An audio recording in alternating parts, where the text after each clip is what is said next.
আসসালামু আলাইকুম। প্রিয় শুভাকাঙ্ক্ষী পদ পরিচিত যে যেখানে আছেন, আসলে আমি একটি জটিল একটি সমস্যার মধ্যে আছি।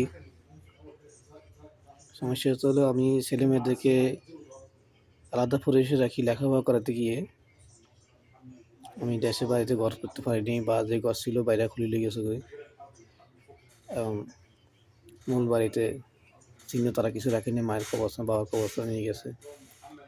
নতুন বাড়ি যেখানে বাঁধাইছি সেখানে গাছও কাটি লেগেছে, মারিয়ে তুলে লেগেছে।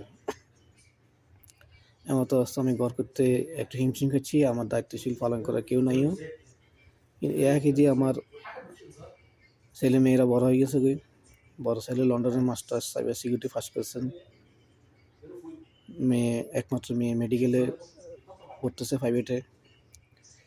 ছোটো ছেলে আগামী বছর এসি পরীক্ষার্থী। এখন ছেলের বিয়ের জন্য পাগল হয়ে গেছে, তার পিছনে অসংখ্য মানুষ লাইন ধরে আছে।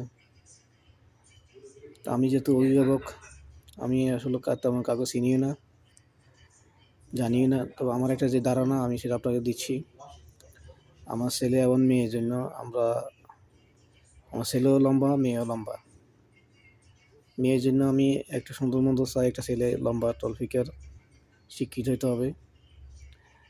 ছেলের জন্য ঠিক সুন্দর মতো লম্বা টলফিকার শিক্ষিত হইতে হবে।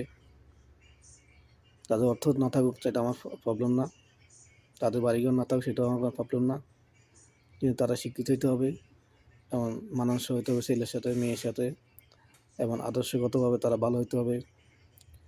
তাদের চালচলন সামাজিক সব কিছু যেন উচ্ছৃঙ্খল না হয়, আদর্শবান ব্যক্তি হইতে হবে। বিশেষ করে অধমপায়ী হইতে হবে, কোনো রকম সামাজিক কার্যকলাপ বিরোধী হতে পারবে না। আবার যারা একেবারে ঘনিষ্ঠ সম্পর্ক, যেগুলো রক্ত সম্পর্ক, এগুলি হতে পারবে না। কারণ এগুলোতে যারা সায়েন্স লেখাপড়া করছে তারা জানায়, যদি ঘনিষ্ঠ রক্ত সম্পর্ক থেকে বিয়ে শাদী করে তাহলে এগুলি প্রতিবন্ধী সন্তান ভবিষ্যতে আসে। আল্লাহ না করুক, হয়তো অনেকের আসে না বা অনেকে আসে, বা অন্য না করলেও তো আসবে না আমার কথা। তবে এটা এই একেবারে রক্ত সম্পর্ক আত্মীয়গুলো থেকে বাদ দিয়ে আনাচে কানাচে আরও বিভিন্ন আত্মীয় লিঙ্ক যারা আছেন তাদের মধ্যে থেকে হোক, বা পথ পরিচয় যারা আছেন তাদের মধ্যে হোক, বা গ্রামে হোক শহরে হোক, যে ডিস্ট্রিক্ট হোক, তাতে কোনো আপত্তি না। এরকম পরিবেশের ছেলের জন্য পাত্রী, মেয়ের জন্য পাত্র আমার দরকার। এই মুহূর্তে আমার ঘর নাই, হয়তো ভাড়া ঘর থাকবে। ভবিষ্যতে যদি ঘর দিতে পারি, পরিস্থিতি মোতাবেক কোনো সংকট না হইলে হয়তো গ্রামে থাকবে না, শহরে থাকবে। আর সংকট হয় তাহলে হয়তো গ্রামে চলে আসবে।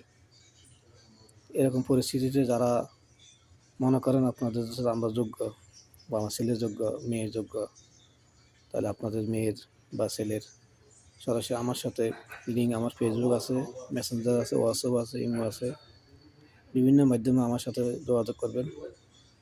আমি যতটুকু আমার সম্ভব আপনাদের সাথে কানেকশন হয়ে আমার ছেলে মেয়েদের মতামত নিয়ে, পরিবার সদস্যের মতামত নিয়ে, আত্মীয় স্বজনের মতামত নিয়ে, ভাই বন্ধু যে যেখানে যতটুকু পারি সবার মতামত নিয়ে আমি আগাবো ইনশাল্লাহ। তবে আমাকে একটু সময় দিতে হবে। এই ক্যাটাগরিতে যারা পড়বেন তারাই যোগাযোগ করবেন, এর বাইরে যারা পড়বেন তারা দয়া করি কোনো যোগাযোগ করবেন না।